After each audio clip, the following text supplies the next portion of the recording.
Adnan Əhmədzadə məsələsində isə məqsəd Azərbaycan neftini ümumiyyətlə bazardan çıxarmaqdır. Çünki bilirsiniz ki, Donald Trump çox qəti xəbərdarlıq etdi Macaristana, Slovakiyaya və Sloveniyaya ki, Rusiyada neft alışını dayandırın. Onlar da tamamilə haqlı olaraq dedilər ki, tamam dayandırın. Bəs nə olaq? Alternativimiz? Bəli. Amerika Birləşmiş Ştatları avqustun 8-də Vaşinqtondakı o sülh müqaviləsi memorandumu imzalanan günü qərara alındı ki, bir konferans keçirilsin Azərbaycan və ABŞ neftinin Avropa bazarlarında diversifikasiya miqyasının genişlənməsi üçün. Belə də oldu. Dünənləri sırağı gün başlayan Vaşinqtonda beynəlxalq konferans orta dəhlizə, Trump yoluna, Azərbaycan neftinin və qazının Avropaya çatdırılmasına və s. həsr olmuş beynəlxalq çox nüfuzlu bir konferans keçirildi. Bizim dövlət rəsmiləri də oradaydı, Cənab Ceyhun Bayramov da oradaydı. Və sonra da Trump həmən konferans başa çatandan yarım saat sonra bəyan etdi, deməli, Axios və deməli, Politico qəzetlərində ki, bəs mən Orbanla danışacağım, əmin edirəm ki, Orban Rusiyada neft almaqdan əl çəkəcək. Çünki konferansın nəticəsi var idi. Və daha sonra New York'da BMT'nin Baş Assambleyasının yubiley sammitində Azərbaycan prezidenti ilə bax bu məhz konferansdan sonra və 8 avqustdan sonra dünyanın nüfuzlu investisiya şirkətləri və o cümlədən ExxonMobil və o cümlədən Yunanistanın baş naziri öz təkidləri, istəkləri ilə görüşməyə qərar verdilər. Bilirsiniz, Yunanistan Azərbaycan neftindən imtina etmək istəyirdi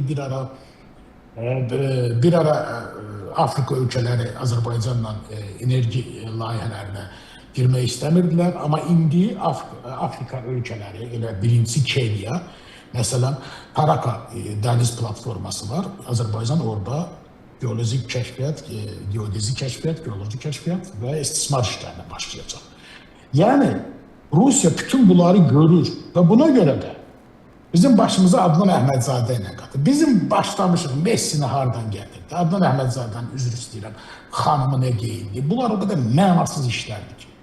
Yenə də bizi gözümüzü bağlayıb qulaqlarımızı örtmək istəyirlər ki, siz bütün fikrinizi yönəldin, Adnan Əhmədzadənin neçə evi var, neçə başlıdır. Vallah və billah, bunlar önəmsiz məsələlər. Bəli, şou boyutunda saxlayırlar məsələni.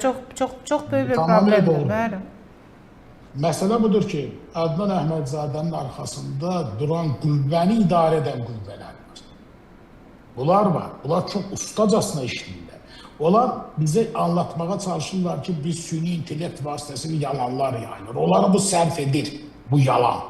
Süni intellekt burada artıq keçmiş mərhələdir. Ötəni dünənki gündür. Mən bugünkü gündən belki yayımlardan danışıram ki, bu işdə əvvəl, məsələn, deepfake texnologiyasından, süni intellektdən istifadə edilirlərsə, indi, məsələn, Adam Levinson adlı analitik, yoxdur həyatda belə bir analitik.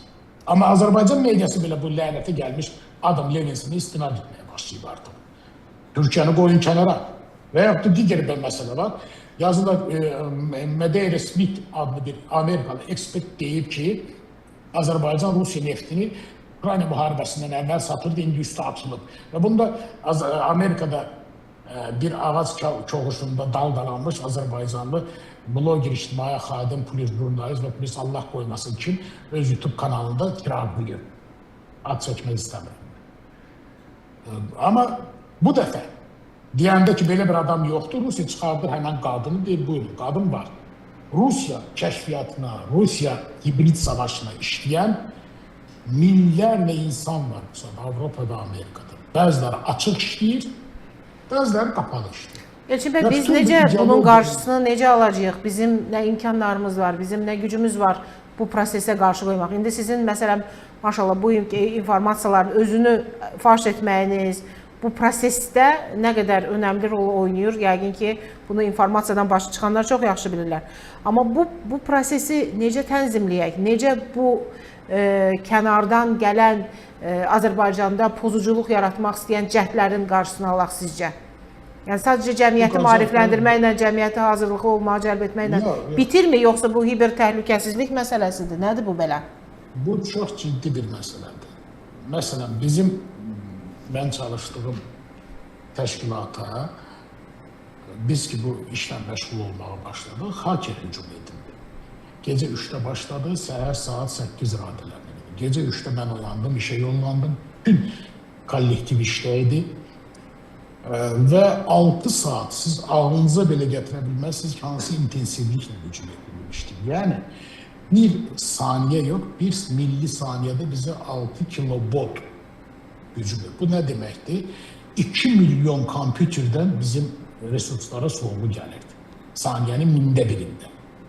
Yəni, bir saniyədə 2 milyard kompüter ola, şərtli kompüter ola bilər.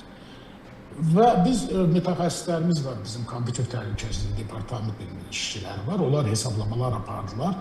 Məlum oldu ki, bax bu 6 saatlıq hücuma tək bizə 6,7 milyon dollar pul xərclənir. 6 saatlıq hücum. Yəni, əlbəttə ki, nəhəng pullardır. Bəli. Biz də məcbur olmuşuq, bizim bütün kompüter serverlərimiz, məsələn, Azərbaycanda resursların çoxsu Amerikada, müxtəlif ölkədə biz kompüter serverlərini gətirdik Azərbaycana, özümüzə ki, ora müdaxilə olmasın. O serverin olması nə deməkdir? Ayrıca bina tikilməlidir, soyuducu sistemlər qoyulmalıdır, və həmişə 17 dərəcə soyuq, temperaturu və s. Bu temperaturdan baş qatmaq istəmir. Qayıdıram mövzuya.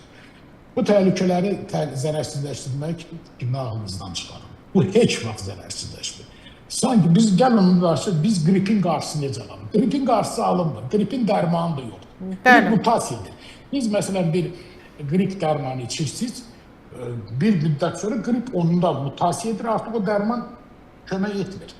Qrip sanki parantez içində, dırnaq arası ağıllanır, təkmilləşir. Biz də hibrid savaşlara qarşı məsələn dünən tətbiq etdiyimiz senariləri bugün tətbiq edə bilmərik. Biz məcburuq ki, bizim xüsusi əməkdaşlarımız var, onların kompüterləri üstüqada 24 saat işləyir. Ümumiyyətlə işğaldan çıxarılır. Ona görə tez-tez dəyişir. Bu da xərcdir. Bu çox böyük pul tələb edir. Bizim istəyimiz nə? Biz demirik, dövlət bizə pul versin. Biz demirik vətəndaşlardan biz crowdfunding və yaxud xeyriyyə təşkilatı yox. Biz yol göstəririk. Elementar təhlükəsizlik məsələn. Məsələn, Rusiya xüsusi xidmət orqanları, Ermənistan xüsusi xidmət orqanları bir yerdə, Azərbaycanda Telegram vasitəsilə biz bunu dəfələrlə deyirik, demişik, bir də deyirik. Telegram vasitəsilə sizə mesaj gəlir. Sən öz şəkillərinə baxmaq istərdinmi? Və bir aşağıda URL var, keçid linki var. Bu virus deyil.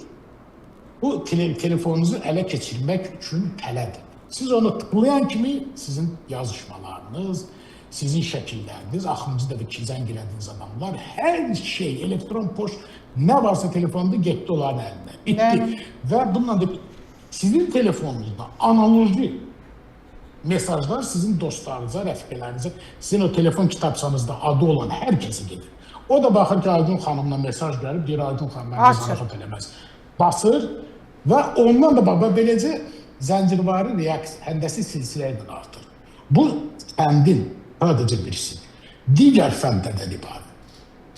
Azərbaycana qarşı hibrid, deep fake, dezinformasiya, xarici zərərli təsirlərlə mübarizə aparmaq istəyiriksə, əhalinin ümumi savad dərəcəsi artırılmalıdır.